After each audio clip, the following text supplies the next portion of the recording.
nature's comfort. Ramraj presents bamboo cotton white shirts. SVC Aditya Movies தயாரிப்பில் சங்கர் இயக்கத்தில் game changer ஜனவரி 10 முதல். Lakshmi Krishna Natural Weight Loss Powder 100% organic, no side effect. Link in description. அவரை பொறுத்த வரைக்கும் அரசியல் ரீதியாக கொஞ்சம் இப்போதான் முதல்ல வெளியில் வராருன்னு நினைக்கிறேன். நல்ல வேலை ஒரு விஷயத்துக்கு சந்தோஷப்படணும். ஆளுநரையும் ஃபோன் பண்ணி பனையூர் பங்களாக்கு வந்துருங்க, நான் அங்கே வந்து பார்க்குறேன் அப்படின்னு சொல்லாமல் நாளைக்கு இவராச்சும் ஆளுநர் மாளிகைக்கு போகிறதுக்காக முற்பட்டாருங்கிறது பாராட்டத்தக்க விஷயம். போகாதது காரணம் நான் வந்தா ஒரு தேவையில்லாம ஒரு கூட்டம் கூடும், மக்களுக்கு இன்னும் பாதிப்பு அதிகமாகும் காரணத்துக்காக தான் வந்து அவர் அரசியல் கவர்னரை பொறுத்த வரைக்கும் இந்த விஷயத்தில் நாளைக்கு அவரும் எல்லா பல்கலைக்கழகத்தோட சான்சலரா இருக்கிறாரு. நீங்க அவரும் நாளைக்கு இதுக்கு பொறுப்பேற்கணும். நீங்க எப்படி உயர்கல்வித்துறை அமைச்சரையும் திமுகவையும் நீங்க குற்றம் சாட்டுறீங்களா, அதே அளவுக்கு ஆளுநருக்கும் அதுல பங்கு இருக்குல்ல. அவர் தானே யூனிவர்சிட்டிஸோட சான்சலர். அப்ப நாளைக்கு அவர் குற்றவாளி கையிலேயே போய் புகார் கொடுக்கறதுங்கிறதையே முதல்ல ஏற்க முடியாது. குற்றவாளிங்கிறது நம்ம திமுக குற்றவாளியா, உயர்கல்வித்துறை அமைச்சர் குற்றவாளியா? எதிர்கட்சிகள் அப்படித்தானே அரசு நடவடிக்கை எடுங்கன்னு கேட்கறதுக்கும் குற்றவாளி சொல்றது வித்தியாசம் இருக்கு சார். மேலிடத்தின் உத்தரவு இல்லாம ஆளுநர் யாரையும் சந்திக்க மாட்டாரு. இதை பொலிட்டிக்கல் சென்சேஷனல் இஷ்யூவா மாத்துங்க அப்படின்னு கிளியரன்ஸ் கொடுக்கறதுனாலதான் விஜய்க்கு ஆளுநர் அப்பாயின்மெண்ட் கொடுத்திருக்காரு. ஒரு பத்திரிகையாளர் சந்திக்கிறாரு, ஒரு கட்சி தலைவரை சந்திக்கிறாரு, எல்லா கட்சி தலைவர்களை சந்திச்சிருக்காரு. சொல்லுங்க. முதலமைச்சர் நேரம் கேட்டா அனுமதி கொடுக்கிறாரு, நேரம் கேட்டா அனுமதி கொடுத்துதான் எல்லாரையும் சந்திக்கிறாரு. வேற யாருன்னு கேட்டா விஜய் யாரு? ஒரு மாசத்துக்கு முன்னாடி அரசியல் கட்சி ஆரம்பிச்சவரும் பிஜேபியோட மாநில தலைவர், எதிர்கட்சி ஏடிஎம்கேவோட பொதுச் செயலாளர், திமுகவோட தலைவர், இது மூணும் உங்களுக்கு விஜயும் ஒன்னா? சரி, இப்ப விஜய்க்கு நேரம் கொடுத்ததுக்கு பின்னாடி என்ன இருக்குன்னு நினைக்கிறீங்க? மேல இடத்துல இருந்து உத்தரவு வந்திருக்கும். மேல இடத்துல இருந்து ஏன் உத்தரவு வருது? விஜய் தான் பாஜகவை எதிர்க்கிறாரு. விஜய் வந்து கம்ப்ளீட்டா பிஹைண்ட் தி ஸ்கிரீன் பிஜேபி தான் இருக்குது. இன்னைக்கு வெளியில காட்டிக்க மாட்டாங்க. திமுக அரசுக்கு ஒரு விதமான நெருக்கடியா மாறுமா சார்? அவங்க சந்திக்கிறதே நெருக்கடி கொடுக்கணுங்கிறதுக்கு தான் சந்திக்கிறாங்க. பண்றது எல்லாமே செய்திகளா மாறுது. ஹோல் டே நியூஸ் டே விஜய் தான் தீர்மானிக்கிற இடத்துல விஜய் இருக்கும்போது இதெல்லாம் பண்ணி தான் ஒரு பொலிட்டிக்கல் ஸ்டண்ட் பண்ணுமா? ஆமா, ஸ்டண்ட் தான். நாளைக்கு அப்படி பண்றவர் அப்புறம் ஏன் நாளைக்கு இதெல்லாம் வந்து வெளியில வந்து நிற்கிறீங்க? நாளைக்கு அதெல்லாம் செய்யுங்க, இல்ல போராட்டம் நடத்துங்க. மாவட்டம் தோறும் நீங்க சொல்லுங்க. அதிமுக நாளைக்கு ஆர்ப்பாட்டங்கள் போராட்டங்கள் நடத்துனாங்கல்ல, ஏன் விஜய் கட்சியில எந்த நிர்வாகியும் ரோட்டுக்கு வரல? இப்பதான் சார் நீங்க தலைவர், நீங்களே வெளில வந்து உங்களுக்கு நீங்க சினிமா பிரபலம்ங்கிற அதே ஃபேமோடய இருக்கிறப்ப நாளைக்கு உங்க வீடு தேடி வந்து எல்லாரும் உங்களுக்கு ஓட்டு போட்டு, ஏன் ஓட்டு மிஷினையும் கூட்டிட்டு வந்து உங்க பனையூர் பங்களால வச்சுங்க. வரவெல்லாம் உங்களுக்கு அங்க வந்து குத்திட்டு போட்டோம். அங்கேயே உங்களுக்கு கவர்னர் வந்து பதவி பிரமாணம் பண்ணி வைப்பாரு. நீங்க பனையூருக்குள்ளாரே இருந்துகிட்டு நீங்க ஆட்சி செய்வீங்கன்னா நாளைக்கு மக்கள் எப்படி ஏற்றுக்குவாங்க? பேசும் பொருள் ஆகுறதுனால வெளியில வராரு. சரி, சம்பவம் நடந்து எவ்வளவு நாள் ஆச்சு? ஏன் இவ்வளவு நாள் தூங்கிட்டு இருந்தாரா? விஜய் வந்து கட்சி ஆரம்பிக்கிறதுக்கு முன்னாடியே ஜல்லிக்கட்டு போராட்டத்துக்கு யாருக்கும் தெரியாம வந்தாரு. இருங்க, நீட் தொடர்பான விஷயங்களுக்கு அனிதாவுடைய வீட்டுக்கு யாருக்கும் தெரியாம போனாரு. ஸ்டண்ட் வேணாம்னு நினைக்கிறாரு. வெளியில போட்டோ எடுத்து போறீங்க. எதுக்கு போட்டோ எடுத்து போறீங்க? கட்சி கட்டிட்டு வருவீங்களா? தலைய ரிலீஸ் பண்றாங்க சார். அவங்க ரிலீஸ் பண்ணாங்களா? தாவேகா தலைவர் விஜய் வந்து ஆளுநர் ஆர்.என். ரவியை போய் சந்திச்சிருக்காரு. ஆளுநர் ஆர்.என். ரவி வந்து 2 நாளைக்கு முன்னாடி அண்ணா பல்கலைக்கழகத்தில் போய் ஆய்வு நடத்திட்டு வந்தாரு. அங்கே என்ன சுச்சுவேஷன் நடந்தது, விசாரணை எப்படி துரிதப்படுத்தணும்னு ஒரு ஆய்வு பண்ணிட்டு வந்தாரு. இப்போ இவர் போய் சந்திக்கிறாரு. விஜய் வந்து மாநாட்டு மேடைகளில் ஆளுநர் வந்து தமிழ்நாட்டோட சுயமரியாதை சீன்றாரு, ஆளுநர் பதவியே தேவையில்லை அப்படின்னு மாநாட்டில் வந்து பேசினாரு. இப்போ விஜய் வந்து ஆளுநரை போய் சந்திக்கிறது என்ன மாதிரியான ஒரு நிகழ்வு? இதனுடைய தாக்கம் என்னவா இருக்கும் சார்? அவரை பொறுத்த வரைக்கும் அரசியல் ரீதியாக கொஞ்சம் இப்போதான் முதல்ல வெளியில் வராருன்னு நினைக்கிறேன். நல்ல வேலை ஒரு விஷயத்துக்கு சந்தோஷப்படணும்.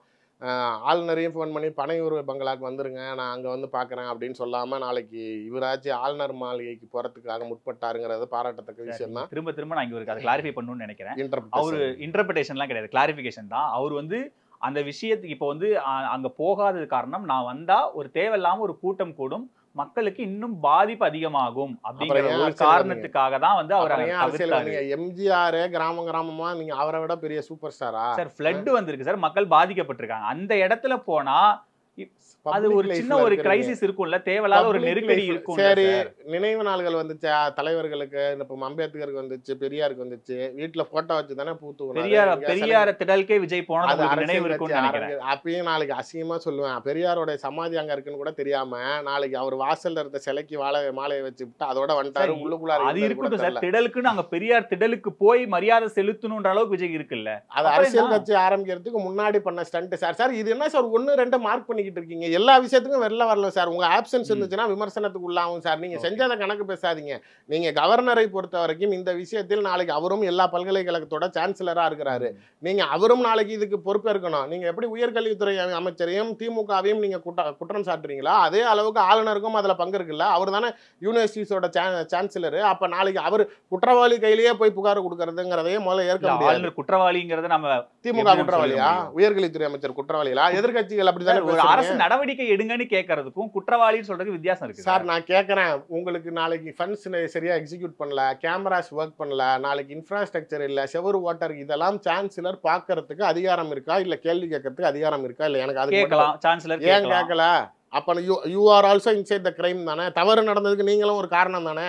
உயர்கல்வித்துறை அமைச்சரையும் அரசாங்கத்தையும் நிர்வாக ரீதியா நீங்கள் குறை சொல்வதை போல நாளைக்கு ஆளுநருக்கும் இதுல பங்கு இருக்கு தானே. நீங்க மற்றவங்களெல்லாம் சொல்றப்ப இவர் மட்டும் என்ன சார், அவர் கம்முன்னு பங்களாக்குள்ள இருக்கார், அவர் ஏங்க நோண்டுறீங்கிறீங்க?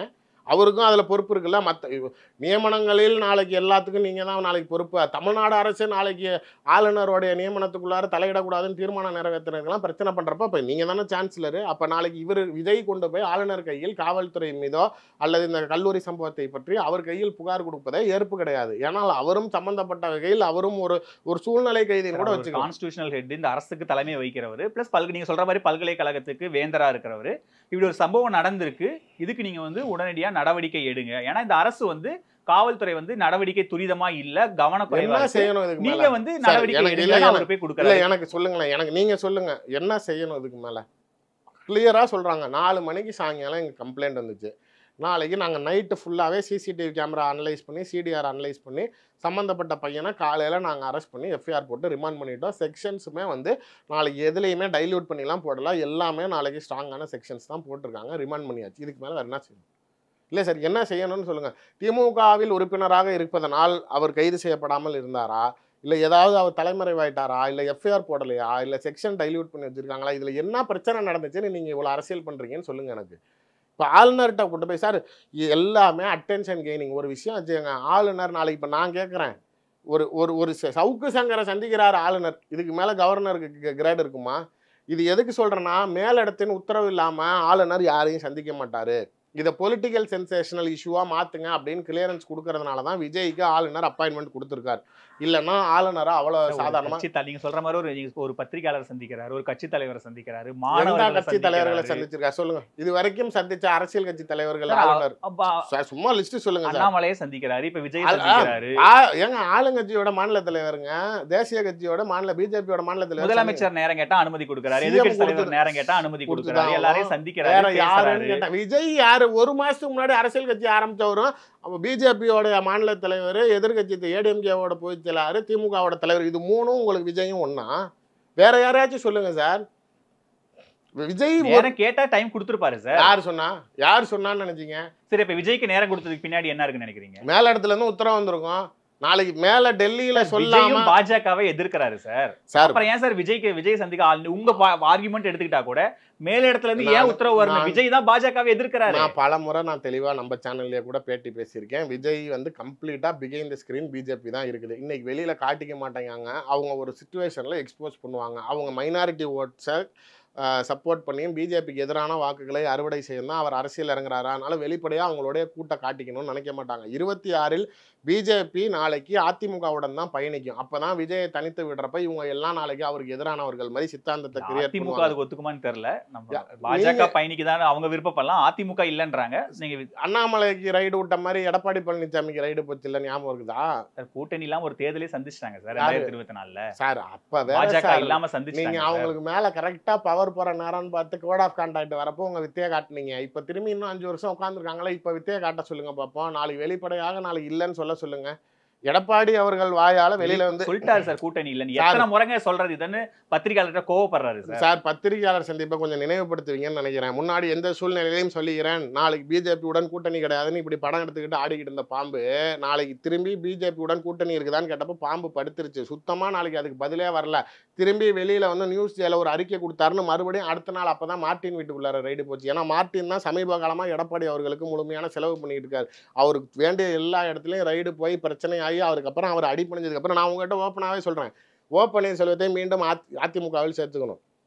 டிடிவி தினகரன் பிஜேபியுடன் கூட்டணி இருப்பதை அதிமுக எடப்பாடி பழனிசாமி நாளைக்கு வேணான்னு சொல்லக்கூடாது. பிஜேபிக்கு 40 எம்எல்ஏ சீட்டு கொடுக்கணும். இது 3 டேர்ம்ஸ் வச்சு அதுக்கு அவர் ஓகே சொன்னதுனால தான் நிம்மதியாக பொதுக்குழுவே நடந்துச்சு. நீங்கள் வெயிட் பண்ணுங்க. முதல்ல ஒரு அசம்ஷன் ஃபேக்டர் நாளைக்கு ஒன்று வைக்கிறோம் அப்படின்னா அதை பார்க்குற பப்ளிக் நாளைக்கு கிளியர் பண்ணிக்கிட்டோம். நீங்கள் அதுக்குள்ளாரே வந்து இதுதான் நடக்கும் அதுதான் நடக்கும்னா நீங்கள் கேள்வி கேட்குற இடத்துல இருக்கிறீங்க. சமீபத்தில் ஏன்னா எனக்கு என்னன்னா கேள்வி கேட்குற இடத்துல இருக்கிறீங்க. நீங்கள் முடிவு பண்ணாதீங்க. நான் நாளைக்கு அரசியல்வாதி, நாளைக்கு நான் அரசியல்வாதிகள்கிட்ட பேசுறேன், நாளைக்கு நான் அதை எக்ஸ்போஸ் பண்றப்ப இதுதான் நாளைக்கு நடக்கும்னு சொல்றப்ப லெட் தெம் அஸ்யூம். அஸ்யூம் பண்ணல, நிகழ்வுகளை வச்சு நான் சொல்றேன். ஏன்னா பாஜக அது நீங்க யார் சொன்னா ஒரு தேர்தலை ஒருவேளை சேர்ந்துட்டாரு அப்படின்னா நாளைக்கு கௌதமனோட ரியாக்ஷன் என்னவா இருக்க போகுது?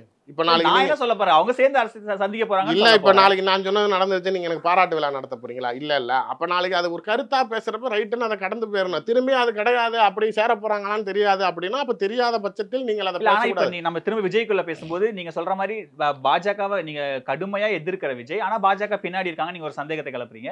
ஆனா ஒரு ஆளுநரை சந்திச்சு இது தொடர்பான புகார் கொடுக்கிற திமுக அரசுக்கு ஒரு விதமான நெருக்கடியா மாறுமா சார்? அவங்க சந்திக்கிறத நெருக்கடி கொடுக்கணுங்கிறதுக்கு தான் சந்திக்கிறாங்க. நான் அதான் சொல்றேன். இப்ப சவுக்கு சங்கரை எதுக்கு சந்திச்சாங்க? ரெட் ஜெயண்ட் மூவிஸோட தான் நாளைக்கு ஜியோ மீறி நாளைக்கு மார்னிங் ஷோ ப்ரிவியூ ஷோ போட்டாங்க, அது சட்டத்துக்கு புறம்பானதுன்னு சொல்லி நாளைக்கு இது ஒரு மெட்டீரியல் வச்சிருக்கேன்னு சொல்றாரு. ஒரு யூடியூபரு நாளைக்கு இதை நாளைக்கு கவர்மெண்ட் மேலே நான் அலிகேட் பண்ணுறேன்னு ஒரு எவிடன்ஸ் வச்சிருக்காருன்னு சொல்லி அதுக்கு கவர்னர் அப்பாயின்மெண்ட் கொடுத்து 1 மணி நேரம் சந்திச்சு பேசுகிறப்பயே அவங்களுக்கு தெரியுது அவங்க நாளைக்கு இவங்க மேலே ஒரு ப்ரெஷர் எஃபர்ட் போடுறதுக்காக செய்கிறாங்க. உதயநிதி அவர்களுக்கும் விஜய் அவர்களுக்கும் இருக்க பனிப்போர் நேரடியான அரசியல் களத்தில் இருக்கக்கூடிய விஜய் வர்சஸ் உதயநிதிங்கிற மாதிரி கொண்டுட்டு வரதுங்கிறப்ப இவருக்கு நீங்கள் அதர் சைடு நீங்கள் சப்போர்ட் பண்ணுறப்ப அப்போ அவங்கள டார்கெட் பண்ணுறீங்கிறத தெரியணுங்கிறதுக்கு தான் செய்கிறாங்களே தவிர, பட் என்னை பொறுத்த வரைக்கும் அந்த பெண்ணை வைத்து நாளைக்கு திராவிட முன்னேற்ற கழகம் தான் நாளைக்கு நீங்கள் அரசியல் செய்கிறீங்க, நாளைக்கு அந்த பொண்ணை நாளைக்கு கன்சிடர் பண்ண மாட்டேங்கிறீங்க, நீங்கள் அந்த பொண்ணை டிஃபேம் பண்ணுறீங்கன்னு சொல்லக்கூடிய அண்ணாமலையும் சரி பிஜேபியும் சரி ஆளுநரும் சரி இவங்க 3 பேரும் தான் நாளைக்கு இந்த பொண்ணை வச்சுக்கிட்டு அரசியல் சிச்சுவேஷன்ஸை கிரியேட் பண்ணி நாளைக்கு இது அரசியல் பிரச்சனையாக மாற்றிக்கிட்டு தன்னுடைய பிரச்சனையை டைல்யூட் பண்ணுறதுக்காக யூஸ் பண்ணுறாங்க. விஜய் வந்து இதை அவரோட கைப்பட எழுதின ஒரு கடிதம் இன்னைக்கு வந்து அவர் வெளியிட்டு இருந்தாரு. அதில் வந்து நீங்க எந்த சூழ்நிலையிலும் கலங்க வேண்டாம், நான் ஒரு அண்ணனா நான் கூட இருக்கேன், நம்ம ஒன்னா நின்று இதை வந்து எதிர்ப்போம் அப்படிங்கிற மாதிரி வந்து ஒரு கடிதத்தை கைப்பட எழுதியிருக்காரு. விஜய் வந்து நீங்க அது பொலிட்டிக்கல் ஸ்டண்ட்ன்ற இடத்துல அந்த கடிதத்தை பார்க்கும்போது அதுல ஒரு உணர்வு பூர்வமா எழுதின மாதிரி தான் நமக்கு தெரியுது. இந்த விஷயத்த உண்மையிலேயே ஒரு பெண்ணுக்கு ஒரு பெண்கள் பக்கம் நின்று இவ்வளவு தப்பு நடந்திருக்கு, இதை நம்ம கடுமையா எதிர்க்கணும்னு அவர் பேசுற மாதிரி தானே தெரியுது. அதுல என்ன இதுல அவர் பொலிட்டிக்கல் ஸ்டண்ட் எடுத்து என்ன சார் பண்ண போறாரு? இல்ல அந்த உணர்வுனால வேற என்ன பலன் கிடைக்கும்? அவர் பொலிட்டிக்கல் ஸ்டண்ட் எடுத்து அவருக்கு அந்த இமேஜ் ஏறணுமா என்ன? ஆல்ரெடி விஜய் ஒரு உச்ச நட்சத்திரம் தானே சார். அரசியல்ல இன்னைக்கு விஜய் பண்றது எல்லாமே செய்திகளா மாறுது. ஹோல் டே நியூஸ் டே விஜய் தான் தீர்மானிக்கிற இடத்துல விஜய் இருக்கும்போது இதெல்லாம் பண்ணி தான் ஒரு பொலிட்டிக்கல் ஸ்டண்ட் பண்ணுமா என்ன? ஆமா, ஸ்டண்ட் தான். நாளைக்கு அப்படி பண்றவர் அப்புறம் ஏன் நாளைக்கு இதெல்லாம் வந்து வெளியில வந்து நிக்கிறீங்க? பாதிக்கப்பட்ட பெண்ணுகிட்ட நாளைக்கு போய் சந்திங்க, வெளியில காட்டிக்காம இல்லைங்க உங்க பனையூர் பங்களா கூப்பிட்டு வச்சு பேசுங்க, நாளைக்கு அதெல்லாம் செய்யுங்க. இல்லை போராட்டம் நடத்துங்க, மாவட்டம் தோறும் நீங்கள் சொல்லுங்கள். அதிமுக நாளைக்கு ஆர்ப்பாட்டங்கள் போராட்டங்கள் நடத்துனாங்கல்ல, ஏன் விஜய் கட்சியில் எந்த நிர்வாகியும் ரோட்டுக்கு வரல? இப்போ தான் சார் நீங்கள் தலைவர் நீங்களே வெளில வந்திருக்கீங்க, அதுக்கே நாளைக்கு கௌதமன் மூச்சு கொடுக்காமல் இவ்வளோ நேரம் பேசுகிறீங்க. நாளைக்கு எல்லா மாவட்டத்திலையும் தாவாக சார்பாக நாளைக்கு ஆர்ப்பாட்டங்கள் நடத்தப்பட்டதா? நாளைக்கு எங்கேயாவது பொதுக்கூட்டங்கள் இது வரைக்கும் நடத்தப்பட்டிருக்கா? இல்லை இதை கண்டித்து நீங்கள் எங்கேயாவது உண்ணாவிரதம் ஏதாவது நடத்தியிருக்கீங்களா? ஒரே ஒரு கடிதம் எழுதிட்டாராம், ஆளுநரை சந்திச்சுட்டாராம், இவரை மாதிரி ஒரு தலைவர் உண்டா, அடுத்த சிஎம் இவர் தாங்கிற அளவுக்கு பில்டப் கொடுக்குறீங்க. நாளைக்கு கொஞ்சமாச்சு ரியாலிட்டி. அவருக்கு இதுதான் அரசியல் ஸ்டண்ட்டு. நீங்கள் பனையூருக்குள்ளாரே இருந்துக்கிட்டு இருந்தீங்க, அங்கே கூப்பிட்டு மக்களை சந்திச்சிங்க, நினைவு நாள் முதல் கொண்டு அங்கே ஃபோட்டோ வச்சு போடுறீங்க, நாளைக்கு அதை விட்டு வெளியில் வர மாட்டேங்கிறீங்க. உங்களுக்கு நீங்கள் சினிமா பிரபலம்ங்கிற அதே ஃபேமோடையே இருக்கிறப்ப நாளைக்கு உங்கள் வீடு தேடி வந்து எல்லாரும் உங்களுக்கு ஓட்டு போட்டு ஏன் ஓட்டு மிஷினையும் கூட்டிகிட்டு வந்து உங்கள் பனையூர் பங்களால் வச்சுங்க, வரவெல்லாம் உங்களுக்கு அங்கே வந்து குத்திட்டு போட்டோம், அங்கேயே உங்களுக்கு கவர்னர் வந்து பதவி பிரமாணம் பண்ணி வைப்பார், நீங்கள் பனையூருக்குள்ளாரே இருந்துக்கிட்டு நீங்கள் ஆட்சி செய்வீங்கன்னா நாளைக்கு மக்கள் எப்படி ஏற்றுக்குவாங்க? பேசும் பொருள் ஆகுறதுனால வெளியில் வராரு. சரி, சம்பவம் நடந்து எவ்வளோ நாள் ஆச்சு? 1 வாரம் கிட்ட ஆயிடுச்சு. ஏன் இவ்வளவு நாள் தூங்கிட்டு இருந்தாரா? இவ்வளவு துடிக்கிறீங்கல்ல? அடுத்த நாளே ட்வீட் போட்டாரு சார். அதுக்கப்புறம் இன்னைக்கு கைப்பட எழுதின லெட்டர் வருது சார். சத்தியமா ட்வீட் போடுறது ஒரு அரசியல் கட்சி தலைவருக்கு நாளைக்கு மாண்பா? இதனால நாளைக்கு ஸ்டாண்ட் கண்டனத்தை பதிவு பண்றது தானே சார். கண்டனத்தை பதிவு பண்றது ஒரு காலத்துல கடிதம் எழுதிட்டு இருந்தாங்க, பேப்பர்ல பிரிண்ட் ஆச்சு, இன்னைக்கு உடனடியா எக்ஸ்ல கண்டனத்தை பதிவு பண்றாங்க. நான் தயவுசெய்து சொல்றேன், நான் முதலமைச்சர்ல இருந்து ஆரம்பிச்சு எதிர்க்கட்சி தலைவர்ல இருந்து அண்ணாமலையில இருந்து ஆரம்பிச்சு தாவேகா தலைவர் விஜய்ல இருந்து யாருமே தன்னுடைய ட்விட்டரை டைரக்ட் அக்சஸ் கிடையாது. ரைட்டா? ஆனா அவங்க அனுமதி இல்லாம எதுவும் வராதுங்கிறது உங்களுக்கு தெரியும் சார். ஒரு நிமிஷம் நான் சொல்றதை கேளுங்க சார். இந்த சம்பவம் நடக்குது, இதுக்கு ஒரு கண்டன அறிக்கை போட போறவங்க வாங்க, சரிங்க எழுதுங்க வாங்க. எழுதுறதுக்கு ஒரு டீம் இருக்குது, நாளைக்கு அது போஸ்ட் பண்றதுக்கு ஒரு டீம் இருக்கு, பூஸ்ட் பண்றதுக்கு ஒரு டீம் இருக்குதுன்னு ஒன்னொன்னுக்கும் இருக்குது. இதை போட்டாருன்னு அவர் பெரிய சமுதாய போராளி, அவர் நாளைக்கு சமூக கடமை சீர்வர செஞ்சுட்டாருன்னு பேசுறது நியாயமா இருக்குதா? நீங்க ட்வீட் நான் கேட்கறது 4 மணி கம்ப்ளைண்ட் கொடுத்து காலையில கைது பண்ண காவல்துறை மேல பெரிய குற்றப்பத்திரிக்கை வாசிக்கிறீங்க, நடவடிக்கை சரியில்லைன்னு. நாளைக்கு ஒரு வாரம் கழிச்சு ஒருத்தர் கைப்பட லெட்டர் எழுதிவிட்டு கவர்னரை பார்க்க போறாரு அப்படின்னு நான் இன்னொன்னு சொல்லிட்டா, காலையில ஏன் கைப்பட எழுதியிருப்பாருன்னா 1 மணிக்கு கவர்னரை சந்திக்கிறது, காலையில அவர்கிட்ட கூப்பிட்டு சொல்லியிருப்பாங்க. கவர்னரை சந்திக்க போறதுக்கு முன்னாடியே அந்த ஸ்டண்ட் லெட்டர் ரிலீஸ் பண்ணிட்டு நீங்க போறீங்கிறப்ப பொலிட்டிக்கல் ஸ்டண்ட் தானே அது. பின்னாடி எந்த ஒரு உணர்வுபூர்வமான காரணமும் இல்லையா? எல்லாத்தையும் ஸ்டண்டா பார்க்க முடியும் இல்லையே? இருந்தா சொல்லுங்க. இதுல என்ன நாளைக்கு நீங்க உணர்வுபூர்வமா இதுல என்ன சார் இருக்கு? பாதிக்கப்பட்ட பெண் கூட நிக்கிறதா அந்த கடிதத்துல எழுதுறாரு சார். சும்மா இருங்க சார். ஏர் ஷோ நடந்துச்சு, 5 பேர்ல 2 பேர் தாவேகா உறுப்பினர், அதுக்கு இறந்து போனவங்க வீட்டுக்கு போகல. மாநாடுக்கு உங்களை பார்க்க வந்த 16 பேர்கிட்ட பாதிக்கப்பட்ட 5 பேர் உயிரிழந்தாங்க. நாளைக்கு திருச்சி மாவட்டத்திலே ஒரு முக்கியமான நிர்வாகி நாளைக்கு ஒரு வாரம் உன்னைய தானே பார்க்க வந்தோம், ஒரு தடவை வீட்டுக்கு வந்து பாத்தியா அப்படின்னு கேட்குறாங்க. கட்சி நிர்வாகிகள் உங்களை மதிச்சு வந்து செத்து போனவனையே நீங்க போய் பார்க்கல. நீங்க பனையூர் பங்களாக்குள்ளார கதவை சாத்திட்டு 100 அடி கேட்டை வச்சுக்கிட்டு நாளைக்கு நீங்க எனக்கு என்ன வீட்டுக்குள்ளார இருக்கிறவர் நாளைக்கு ஏதோ மக்களுக்காக போராட வராருன்னு நீங்க தியாக பற்றி பேசுறதை நான் எலெக்ஷனுக்கு டைம் இருக்கு சார். அவரு மே மாசம் இந்த ஜனவரி வரைக்கும் படப்பிடிப்பு முடிச்சு அதுக்கப்புறம் வரலாம் சார். ஏன் அங்கேயே நடிங்க. இப்ப யாரு வேணான்னா நீங்க விட்டு வந்துருவேன், இதோட நிப்பாட்டி போடுவேன். நீங்க தானே நாளைக்கு ஒரு படத்தை சொன்னீங்க, அதுக்கப்புறம் திரும்பி 65 இன்னொரு படம் நடிக்கிறீங்க, அதுக்கப்புறம் திரும்பி நடிப்பீங்க. எலெக்ஷன் டைம்ல நாளைக்கு அந்த ஒரு 6 மாசம் மட்டும் ஷூட்டிங் இல்லாம திரும்பி வந்து மக்கள் முன்னாடி நடிப்பீங்க. உங்களுக்கு ஓட்டு போட்டு கையில ஆட்சியை கொடுப்பாங்களா? இது எப்படி நியாயமா இருக்கும்? மக்களோட என்றும் சார். நான் விஜயகாந்த் அவர்கள் மட்டும்தான் எம்ஜிஆருக்கு பிறகு ஒரு நடிகராக மக்களால் ஏற்கப்பட்ட ஒரு நடிகர் அப்படின்னா விஜயகாந்த் தான். எதனாலனா அவர் நடிகராக இருந்தப்பே பல நலத்திட்டங்கள் செஞ்சுக்கிட்டு இருந்தார், மக்களோட மக்களாக இருந்தார். நஷ்டத்தில் இருந்த ரசிகர் மன்றத்தை நாளைக்கு தலைவராகி நாளைக்கு லாபத்துல கொண்டுட்டு வந்தாரு. நாளைக்கு தனக்குன்னு எதுவுமே இல்லாம மக்களுக்கு தகவல் சொல்றேன். விஜய் வந்து கட்சி ஆரம்பிக்கிறதுக்கு முன்னாடியே ஜல்லிக்கட்டு போராட்டத்துக்கு யாருக்கும் தெரியாம வந்தாரு. இருங்க நீட் தொடர்பான விஷயங்களுக்கு அனிதாவுடைய வீட்டுக்கு யாருக்கும் தெரியாம போனாரு சார். அவர் தேவையில்லாம ஒரு கூட்டம் கூடல சார். அங்க ஒரு கூட்டம் கூட தான் செய்வோம். அப்புறம் வேணாம்னு நினைக்கிறாரு. வெளியில போட்டோ எடுத்து கட்டிட்டு வருவீங்களா? தலையை வேற யாரும் எடுத்து ரிலீஸ் பண்றாங்க சார். அவங்க ரிலீஸ் பண்ணாங்களா அப்படின்னு உங்களுக்கு தெரியலையா? அப்ப அவங்களுக்கு தெரியாதா யாருன்னு? அப்ப அவங்க சைடுல இல்லாம வந்துச்சு நீங்க நினைக்கிறீங்களா? சார் சும்மா பேசாதீங்க சார். எல்லாத்துக்குமே நான் ஒண்ணு சொல்லவா, இவருக்கு ஆரம்பத்தில் இருந்து அரசியல் ஆசை உண்டு. டைம் டு லீடு நீங்க போட்டப்போ ஜெயலலிதா வாங்கி ஒரே கட்டையில மண்டையில அடிச்சதுக்கு அப்புறமேலு படுத்ததுதான். அதுக்கப்புறமேலு உங்க அப்பாவுக்கும் உங்களுக்கும் முரண்பாடு பட்டதை அவர் அரசியலுக்குள்ளார வானம் அம்பழுத்துக்கிட்டு இருந்தாரு. நீங்க இப்ப வேணாம் தள்ளி போட்டுக்கிட்டு இருந்தீங்க. இதுதான் உங்க 2 பேத்துக்குள்ளார இருந்த கருத்து வேறுபாடுங்கிறப்ப ஆரம்பத்தில் இருந்து இவருக்கு அரசியல் ஆசை இருந்தது. எந்த டைமை யூட்டிலைஸ் பண்ணி பிளே பண்ணலாம்னு நினைச்சுக்கிட்டே இருந்ததுனாலதான் நாளைக்கு ஜல்லிக்கட்டுக்கும் இந்த விஷயத்துக்கும் வந்தாரே தவிர நீங்க ஏன் இவ்வளவு எல்லாத்துக்கு பின்னாடியும் அவருக்கு ஒரு கணக்கு இருக்குன்றீங்களா? ஆமா, நீங்க கணக்கு தான். பப்ளிக் பேசுற எல்லா விஷயத்துக்கும் மட்டும்தான் நீங்க வருவீங்க அப்படின்னா என்ன செய்யறது? உங்களோட மக்களோட நிக்கிறேன்னு நீங்க பார்க்கவே மாவட்டத்தில் நடக்கக்கூடிய கட்சி நிர்வாகிகள் கலந்தாய்வு கூட்டத்துக்கு கூட நாளைக்கு ஒரு தலைவரா விஜய் போறதில்ல, புஷி ஆனந்த் தான் போறா. அப்படி நாளைக்கு நீங்க உங்களுடைய நிர்வாகிகளை சந்திக்க மறுக்கிறீர்கள். உங்களுக்கு ரசிகர் மன்றத்தில் இத்தனை வருஷம் போஸ்ட் ஒட்டி பிளெக்ஸ் வச்சு பால் ஊத்துன நிர்வாகிகளை எப்ப சந்திக்கிறீங்க? கட்சி ஆரம்பிச்சதுக்கு அப்புறம் பனையூருக்கு எல்லாத்தையும் வர வச்சு தோல்ல கையை போட்டு அப்பதான் போட்டோவே எடுக்கிறீங்க. எப்ப 25 வருஷம் 30 வருஷமா உனக்கு போஸ்ட் ஒட்டி பால் ஊத்துனவனுக்கு இன்னைக்கு நீ அரசியலுக்கு வரப்பதான் அந்த நிர்வாகியவே கூப்பிட்டு மதிக்கணும்னு தோணுது விஜய்க்குங்கிறப்ப மக்களை எந்த சூழ்நிலை நடிப்பீங்க? மாநாட்டுக்கு வந்தப்ப உங்களுடைய பவுன்சர்ஸை வச்சுக்கிட்டு உங்க நிர்வாகி மேல லத்தி சார்ஜ் பண்றீங்க, போலீஸை வச்சு இல்ல. உங்ககிட்ட கூலிக்கு இன்னைக்கு உங்ககிட்ட பவுன்சரா இருப்பான், நாளைக்கு சிவகார்த்திகேயன் இருப்பான், நாளைக்கு அஜித் இருப்பான். கூலிக்கு இருக்கிற பவுன்சர்களை வச்சுக்கிட்டு உங்களை நம்பி வந்த உங்களோட ரசிகர்கள் மேல லத்தி சார்ஜ் பண்றீங்க. வந்தவர்களுக்கு எல்லா மக்களுக்கும் எல்லாம் சொல்ற நீ தண்ணி கொடுக்கறதுக்கு துப்பு இல்லை. நிர்வாகிகள் உன்னை தேடி வந்தவங்க நாளைக்கு எவ்வளவு பேர் மக்கள் பாதிக்கப்பட்டு மருத்துவமனையில் அனுமதிக்கப்பட்டாங்க, உயிரிழந்தாங்க, செத்து போனாங்க. நீங்க அவங்கள போய் பார்க்கல. இன்னைக்கு அந்த பொண்ணு நாளைக்கு ஃபேஸ் ஹிட்டனா இருக்கு, யாருன்னே தெரியாது. அது ஒரு கம்ப்ளைண்ட் கொடுத்துச்சுன்னு நீங்க எல்லாம் அரசியல் பண்றதுக்கு இப்ப நீங்க தான் அந்த பொண்ணோடைய லைஃபை பெரிய கொஸ்டின் மார்க் ஆக்குறீங்களே தவிர மற்றபடி இது உண்மையிலே சட்ட ரீதியாக ஆளும் கட்சியால் என்ன நடவடிக்கை எடுக்கணுமோ அதை நியாயமாக எடுத்திருக்காங்க. அடுத்த விஷயத்துக்கு கடந்து போனமே தவிர இது தமிழ்நாட்டை அப்படியே புரட்டி போடக்கூடிய சம்பவம் கிடையாது. Nature's Comfort. Ramraj presents Bamboo Cotton White Shirts. SVC Adithyara movies தயாரிப்பில் சங்கர் இயக்கத்தில் கேம் சேஞ்சர் ஜனவரி 10 முதல். Lakshmi Krishna Natural Weight Loss Powder 100% organic, no side effect. Link in description.